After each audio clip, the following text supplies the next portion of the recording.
सोमवती अमावस्या की व्रत कथा। किसी गांव में एक गरीब ब्राह्मण परिवार था।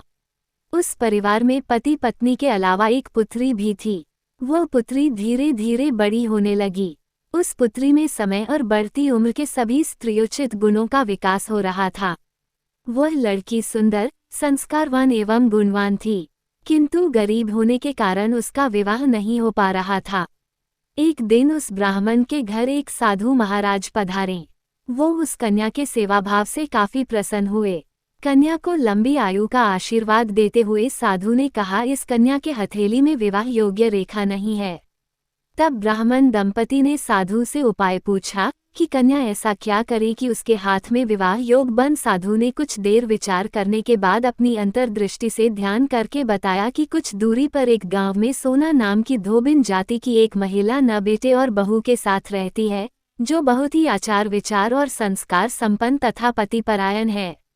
ये कन्या उसकी सेवा करे और वो महिला इसकी शादी में अपने मांग का सिंदूर लगा दे। उसके बाद इस कन्या का विवाह हो तो इस कन्या का वैधव्य मिट सकता है। साधु ने ये भी बताया कि वो महिला कहीं आती जाती नहीं है। ये बात सुनकर ब्राह्मणी ने अपनी बेटी से धोबिन की सेवा करने की बात ही। अगर दिन कन्या प्रातःकाल ही उठकर सोना धोबिन के घर जाकर साफ सफाई और अन्य सारे करके अपने घर वापस आ जाती। एक दिन सोना धोबिन अपनी बहू से पूछती है कि तुम तो सुबह ही उठकर सारे काम कर लेती हो और पता भी नहीं चलता। बहू ने कहा, माँ जी, मैंने तो सोचा कि आप ही सुबह उठकर सारे काम खुद ही खत्म कर लेती हैं। मैं तो देर से उठती हूँ। इस पर दोनों सास बहू निगरानी करने लगी कि कौन है जो सुबह ही घर का सारा काम करके चला जाता है। कई दिनों के बाद धोबिन ने देखा कि एक कन्या अंधेरे घर में आती है और सारे काम करने के बाद चली जाती है। जब वह जाने लगी तो सोना धोबिन इसके पैरों पर गिर पड़ी। पूछने लगी कि आप कौन हैं और इस तरह छुपकर मेरे घर की चाकरी क्यों करती हैं। तब कन्या ने साधु द्वारा कही गई सारी बात बताई।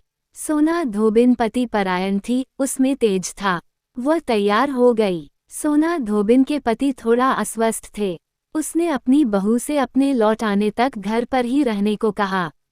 सोना धोबिन ने जैसे ही अपने मांग का सिंदूर उस कन्या की मांग में लगाया, उसका पति मर गया।